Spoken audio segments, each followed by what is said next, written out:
Et yop, salut tout le monde, c'est Ordi. Aujourd'hui, on se retrouve pour une vidéo à vie de ma moto de tous les jours. Il s'agit de la Zontes Urban, une moto chinoise qu'on appelle aussi Zontes Z2 à l'étranger. Je vous le dis, si vous cherchez des pièces sur les sites chinois, vous tapez Zontes Z2 au lieu de taper Urban. C'est une 125. Ça va faire bientôt un an que je possède la moto. J'ai 8000 km au compteur. Et en fait, je fais cette vidéo pour rendre service en fait aux gens qui veulent acheter cette moto. Parce qu'à l'époque de mon achat, il y avait peut-être 2 vidéos en français de cette moto. Et du coup, voilà, là, je suis à 8000 km, un an. Je me dis que c'est le bon moment pour moi de partager mon retour d'expérience avec cette bétiane. Alors, je fais 1m81, 88 kg. Je ne sais pas si je suis dans le plan. Moi, je reste ça au montage. Voilà un peu la dégaine que ça donne. Et je trouve que c'est pas mal hein. Pour une 125, c'est une moto qui a un beau gabarit. Je ne sais plus ses dimensions, je peux mettre ça dans la description ou même par-dessus la vidéo. C'est une moto qui est assez lourde, elle fait 160 kg. Et puis, bah, c'est fini pour la partie extérieure. On va se retrouver avec la caméra au poignet, à la main, et je vais vous parler des points négatifs et des points positifs. La partie de points négatifs va être assez longue, mais il faut savoir que dans l'ensemble, je suis même satisfait. Mais je pense que c'est important de parler des points négatifs, et ça va prendre un peu de temps, mais on parlera aussi des points positifs à la fin.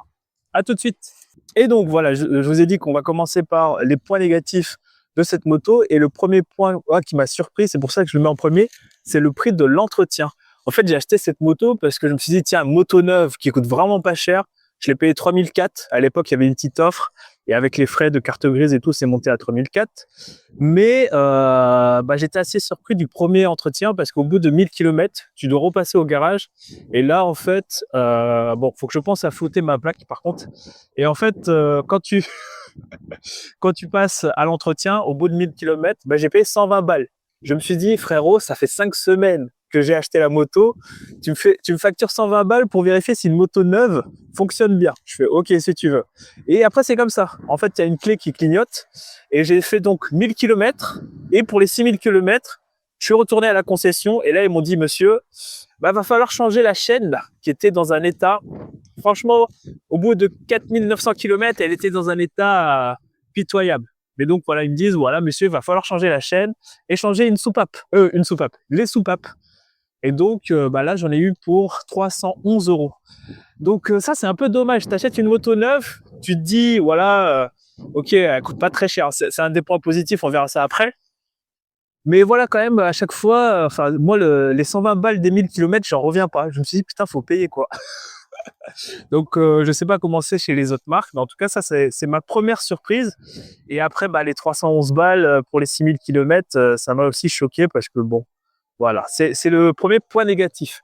Le deuxième, c'est quand même la taille de ces crash bars. Et regardez-moi ces crash bars, ils sont énormes.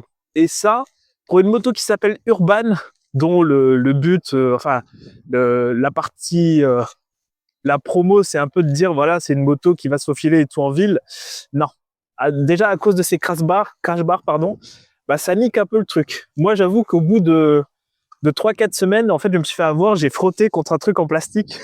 Il y a une espèce de plot en plastique qui traînait. Et en fait, j'avais du mal à évaluer la largeur de ma bécane. Et du coup, je me suis frotté. Et du coup, bah, en fait, je fais hyper attention. Même quand je fais de l'interfile et tout, je fais grave attention à cause de la largeur de ces crash bars qui sont énormes. Voilà.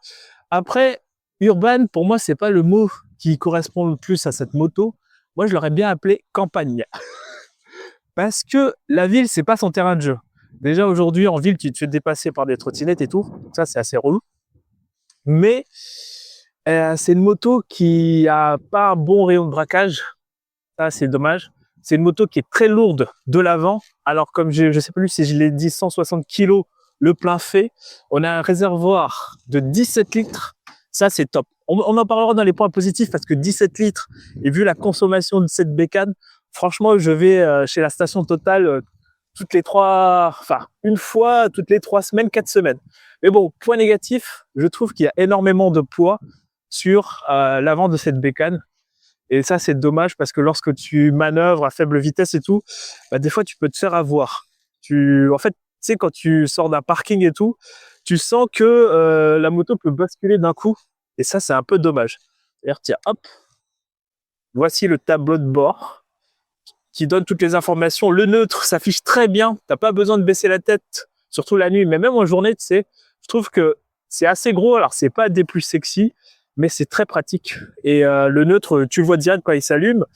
La vitesse, tu la vois bien. Par contre, je trouve qu'il y a un gros décalage. Par exemple, quand sur une zone 90, moi, je roule souvent vers 97, 98, parce que je pense qu'il y a entre 5 et 7 km d'écart entre ce qui est affiché et la vraie vitesse. Attendez, je vais démarrer la bécane. Je la démarre parce que un des points négatifs, ça va être aussi le bruit de cette bécane. Je suis pas trop fan de ce bruit de scooter un petit peu. Mais dessus, tu as des bonnes sensations. En vrai, le bruit de cette bécane au-dessus, je trouve qu'il est top. Mais quand je démarre ma bécane et à côté, il y avait un T-Max l'autre jour qui faisait beaucoup plus de bruit que cette bécane. Je suis pas fan, mais j'aime bien. Enfin, au-dessus, tu as des vibrations assez sympas. Qu'est-ce que je voulais dire de plus? Donc oui, c'est pas la moto la plus maniable. Et bah pour moi, enfin, je conseillerais pas cette moto à un jeune en fait. Je trouve qu'il faut quand même de la force pour rattraper la moto lorsqu'elle tombe. Et d'ailleurs, ça c'est un point qui m'est arrivé, je peux vous le montrer. C'est une moto que j'ai fait tomber à l'arrêt parce que j'ai voulu manœuvrer dans le jardin de mes parents pour la nettoyer. Et en fait, à un moment donné, il fallait que je tourne la moto. Mais vu que le rayon de braquage est pas bon, bah en fait, j'étais coincé et j'ai fait tomber cette moto. Et dans le cas de mes parents, le sol n'était pas plat. Du coup, les crash bars, on servait à rien. Mais ce qui est cool, c'est qu'on a les pièces. C'est vraiment une des premières questions que je me posais. Comment ça se passe pour les pièces pour cette moto chinoise, qui est une Zontes.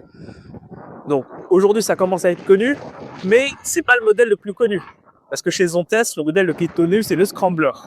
Et je t'avoue que je me posais pas mal de questions. Et là, j'ai dit, ouais, monsieur, j'ai pété le carénage avant gauche. Comment ça se passe? Il me dit, ok, on va regarder. Ils m'ont fait un devis, 111 balles pour un bout de plastique. Mais c'est de ma faute. Et bah, j'étais déjà content qu'ils aient les pièces et ça a été très rapide. Donc là-dessus, c'est bon. Donc, premier point négatif, le frais des entretiens. Le deuxième, c'est pas la 125 la plus maniable parce qu'en vrai, quand tu achètes une 125, tu veux pouvoir t'amuser avec. Et celle-là, en fait, elle a un certain poids, 160 kg, comme j'ai dit. Et du coup, bah, pour les petites manœuvres en ville, c'est pas le top. Comme je dis, moi, je m'amuse beaucoup sur les zones entre 50 et 90 km/h. Là, c'est le top. Par contre, sur les zones 110, c'est un peu compliqué. Je peux monter. Alors, au début, ça aussi, il faut que j'en parle. C'est une moto qui a évolué. Au début, je trouve qu'elle montait souvent vers les 125, 126, 127 km/h. Aujourd'hui, elle a perdu un peu de vitesse de pointe. Je pense que c'est dû au changement de la chaîne ou de la soupape. Je sais pas ce qu'ils ont fait. J'ai perdu en Vmax. Aujourd'hui, c'est plus les 119. Par contre, j'ai gagné en accélération. Donc, bon, voilà, moi, j'atteins rarement les 120. C'est une moto que je prends pour aller au travail. Il y a une petite zone de 110. Mais voilà, sur un an, c'est une moto qui a évolué. Alors, aujourd'hui, je vous dis, elle a beaucoup plus de pêche.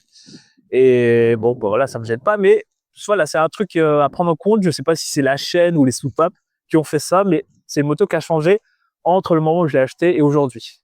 Voilà pour les points négatifs. Le dernier point négatif, c'est quand même les pneus. Comme j'ai dit, c'est une moto que je prends 5 fois par jour minimum, parce que même le week-end, je sors avec. Et cet hiver, ça a été compliqué parce que ça glisse pas mal. C'est des pneus, enfin, ces pneus glissent pas mal. Je me suis fait avoir, la première fois que je me suis fait avoir, franchement, je me suis fait une frayeur.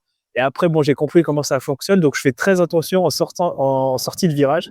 Mais je me suis fait avoir par les pneus qui sont pas si ouf que ça. Après, quand il fait beau comme aujourd'hui, il n'y a pas de problème. En hiver, c'était un peu plus compliqué.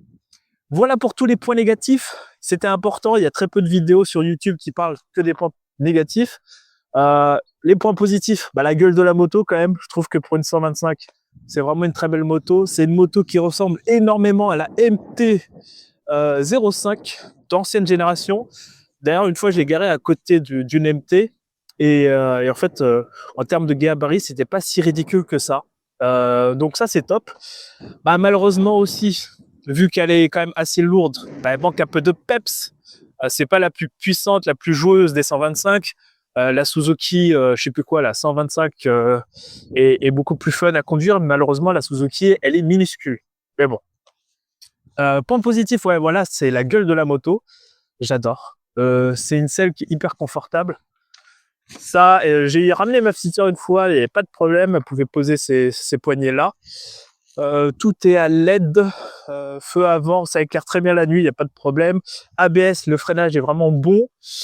Mais comme j'ai dit, l'équilibre, beaucoup de poids à l'avant, donc je sais pas, des fois ça me perturbe un petit peu. Tu peux pas jouer beaucoup avec cette moto, quoi. C'est vraiment une moto de papier, on va dire, de quelqu'un de mon âge. Qu'est-ce que je voulais dire de plus? Et donc oui, voilà, je disais que l'esthétique, c'est vraiment une moto qui a de la gueule, suréquipée. Les commodos rétroéclairés la nuit, je sais pas si c'est pratique ou non parce que j'ai jamais conduit de moto sans rétroéclairage. Donc ça c'est top. C'est une moto qui coûte pas cher, moins de 3000 balles aujourd'hui. À l'époque c'était, je l'ai payé 3004. C'est une moto, l'assurance, je paye 17 balles par mois, ça me revient pas cher.